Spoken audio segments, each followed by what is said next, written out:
when they went to the Queen to tell her her subjects had no bread. Do you know what she said? Let them eat cake. Who took the bomb? We're getting screwed, man. Every time we turn around, we're getting screwed. Oh, the revolution's going to be through podcasting for sure. That's the only way we talk. It's the little guys that take the brunt of everything. It's got to stop. Peasants, man. We're just peasants. Every one of us. You watch those old movies, you see the peasants in the background with the kings and queens walking around. We're those people. We're those people.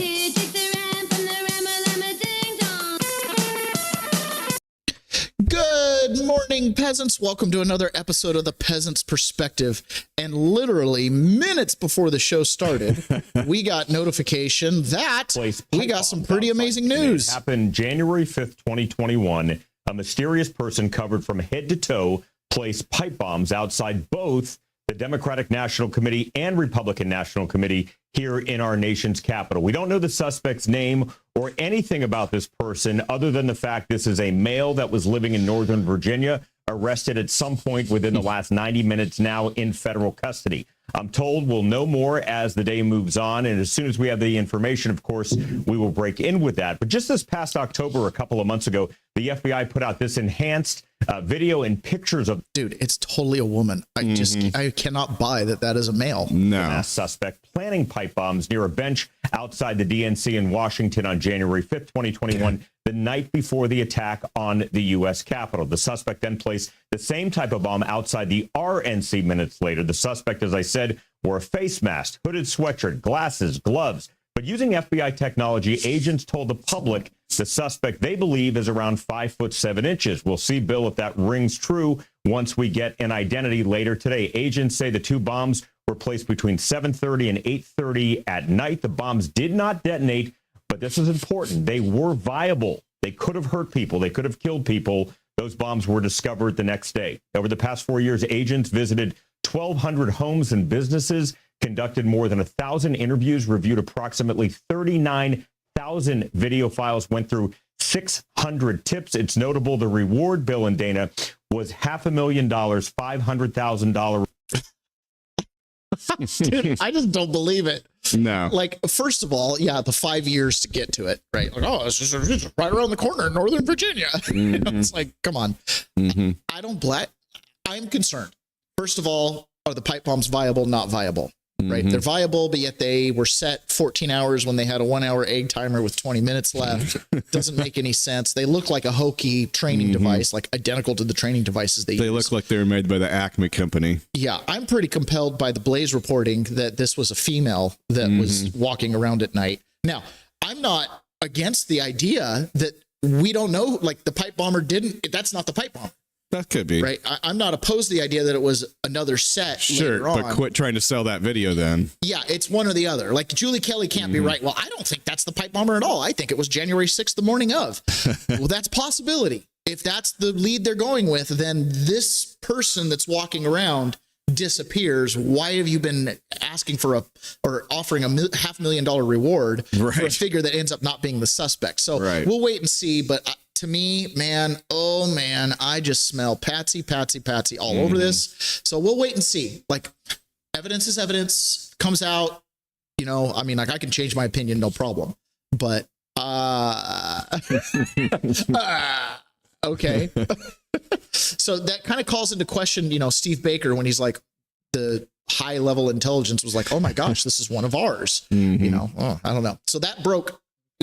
We were playing the intro when I saw that pop up on my phone from a J6 chat thread that I have, right? And I pulled it up while we were in the intro. So I don't know anything about it other than we're about to find out the identity. They arrested him 90 minutes ago, which probably means really, truly within minutes, we could be finding out the name and identity, and then the internet sleuths will go to work.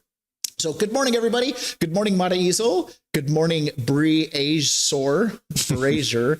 I got so many weird names in here. These are hard names for me to pronounce. John Atakis, good morning. Pony Boy, good morning. Eva Razel. Everrazel. You'd think I'd had a bunch of like Latin people in the chat. I just assumed you knew who all these people were and knew how to say it. I don't know who all of them are. I think I know who some of them are. I don't know. Who knows? Sometimes I think I know who someone is, and then someone will be like, I was this other name. And I'm like, oh, then oops, I've been talking to someone else as if they were you. Anyways, totally fine. I love all the vanity names. I just don't have a cheat sheet to know who everybody is. Okay, so something else happened yesterday. There was an op-ed that was posted, or really it was a letter that was written by Hugo Chavez's former chief of intelligence, who then became Maduro's chief of intelligence. Okay. And he's currently sitting in a prison in New York on federal drug charges. Okay. And Emerald Robinson had explained, here we have the head of intelligence for Venezuela, and he's never been debriefed by the FBI or anything. They're just rolling him through this trial, not asking anybody around him about anything. Now, I know how this goes, because you'd think me, a high-level terrorist who led the riot on January 6th, allegedly in their paperwork, right?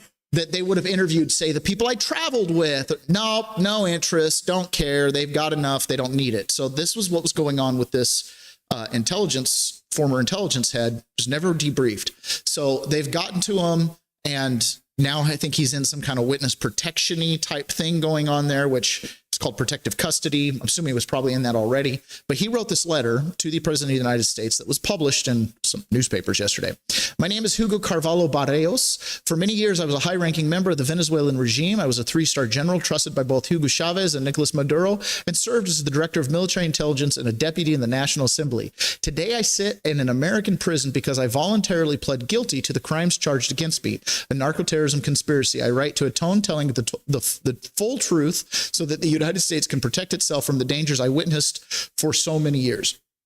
I publicly broke with the Maduro regime in 2017 and fled my country, knowing that I faced criminal charges in the United States. In so doing so, I became the enemy. Knowing the risks, I acted with the strongest conviction to dismantle Maduro's criminal regime and bring freedom to my country. Today, I see the need to address the American people about the reality of what the Venezuelan regime truly is and why President Trump's policies are not only correct, but absolutely necessary to the United States' national security. Narco-terrorism. I personally witnessed how Hugo Chavez's government became the criminal organization that is now run by Nicolas Maduro, Diosdado Caballo, and other senior regime officials. The purpose of this organization is known as the Cartel of the Suns, is to weaponize drugs against the United States. The drugs that reached your cities through new routes were not accidents of corruption, nor just the work of independent traffickers. They were deliberate policies coordinated by the Venezuelan regime against the United States. This plan was suggested by the Cuban regime to Chavez in the mid-2000s and has been successfully executed with the help of FARC, ELN, Cuban operatives, and Hezbollah. The regime has provided weapons, passports, and impunity for these terrorist organizations to operate freely from Venezuela against the United States. Tren de Agua. I was present when decisions were made to organize and weaponize criminal gangs across Venezuela to protect the regime. Among them, the group known as Tren de Agua. Chavez ordered the recruitment of criminal leaders inside and outside of prisons to defend the revolution in exchange for impunity. Hugo Chavez died. Maduro expanded the strategy by exploiting criminality and chaos abroad to target Venezuelan political elites, exiles, and artificially reduce crime statistics within Venezuela. Gang leaders were instructed to send thousands of members out of the country. This was coordinated through the Ministry of Interior and the Ministry of Prisons, the National Guard, National Police Forces. Tren de Agua became the most effective and fastest growing. When the Biden-Harris open border policy became widely known, they seized the opportunity to send these operatives into the United States. And they now have obedient armed personnel on American soil. To finance their operations, they were explicitly instructed to continue kidnapping, extorting, and killing. Every crime they commit on your soil is an act ordered by the regime. Counterintelligence and espionage against the United States. I was present when Russian intelligence came to Caracas to propose to Hugo Chavez the tapping of submarine internet cables that connect most of South America and the Caribbean islands with the United States for the purpose of penetrating United States government communications. In 2015, I warned Maduro that allowing Russian intelligence to build and run a secret listening post on Lower Achille Island would one day invite American bombs. He ignored me. For 20 years, the Venezuelan regime sent spies into your country. Many are still there, some disguised as members of the Venezuela's opposition. Cuban intelligence showed me their networks inside your naval bases on the East Coast. They bragged about having sent thousands of spies overseas for decades, some now career politicians. U.S. diplomats and CIA officers were paid to assist Chavez and Maduro in remaining in power. These Americans acted as spies for Cuba and Venezuela, and some remain active to this day. Smartmatic in your elections. Smartmatic was born as an electoral tool of the Venezuelan regime, but soon derived into a tool that would help the regime stay in power forever. I know this because I placed the head of IT of the National Electoral Council, CNE, in his position. And he reported directly to me, the Smartmatic system can be altered. This is a fact. This technology was later exported abroad, including to the United States. Regime operatives maintain relationships with election officials and voting machine companies inside your country. I do not claim that every election is stolen, but I state with certainty that elections can be rigged with software and has been used to do so. People of the United States, make no mistake about the threat posed by allowing a narco-terrorist organization to roam freely in the Caribbean and throughout Latin America, doing everything possible to harm the American people, to finance anti-Americanism across the continent, and to facilitate the operations of other terrorist organizations and enemies of the United States within Venezuela and now within your borders. The regime I serve is not merely hostile, it is at war with you, using drugs, gangs, espionage, and even your own democratic processes as weapons. President Trump's policies against the Maduro criminal regime are not just justified, but necessary and proportionate to the threat. He may even be underestimating what the regime is prepared to do to hold on to power. They have contingency plans for every extreme scenario to ensure they never relinquish control. I absolutely support President Trump's policy towards Venezuela because of it is self-defense, and he is acting based on truth. I remain ready to provide additional details about these matters to the United States government. Hugo Carvalho Barrios. Wow. Wow. That was a long letter. Thanks for reading the whole thing. Hey, listen, this is our nation. This is our country, right? If we have been taken over by a Venezuelan cartel, I mean, I thought I would have been saying like Muslim Brotherhood or any other, Russian spies. Turns out it was Venezuela acting on behalf of Russia and China and all the other adversaries of America. Hezbollah is involved with this. Is there any way that we can back up this letter? I mean, has he said anything publicly at all? Nothing in that letter has not been what was reported 4 years ago by guys like Rudy Giuliani and Sidney Powell, who brought this issue to the forefront. And were literally destroyed for doing it. And we're lapping it up because it's exactly what we want to hear. But confirmation bias. And so that's what I'm trying to guard against. Is there any way that we can, confirm that these words came from him?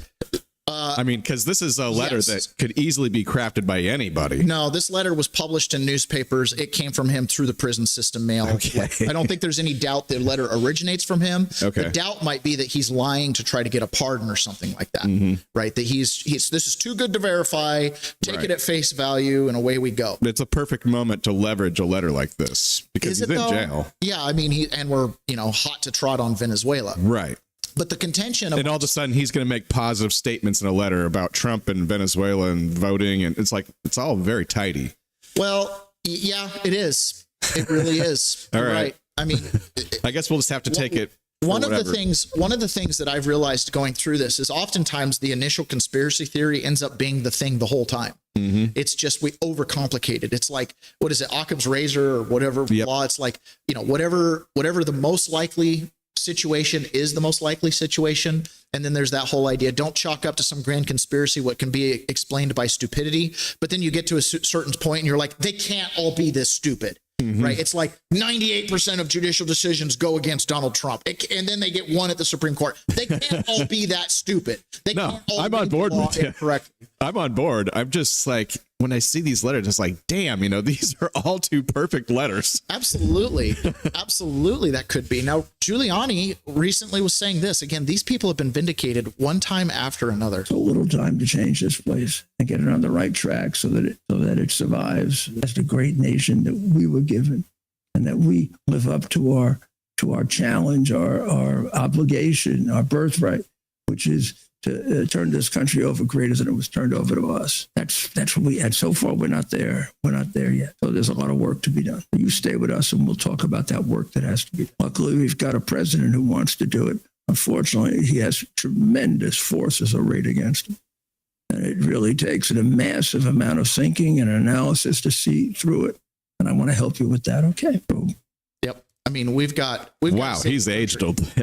Dude, the guy's bankrupt. He's been through criminal and civil procedures the last 4 years. I mean, this Ruby Freeman, who's on tape saying that she essentially rigged an election on behalf of other people and was worried that they weren't going to cover for her. Like literally Harrison Ford gets his pardon and the case gets dismissed and he starts releasing tape that he was prevented by a gag order from releasing.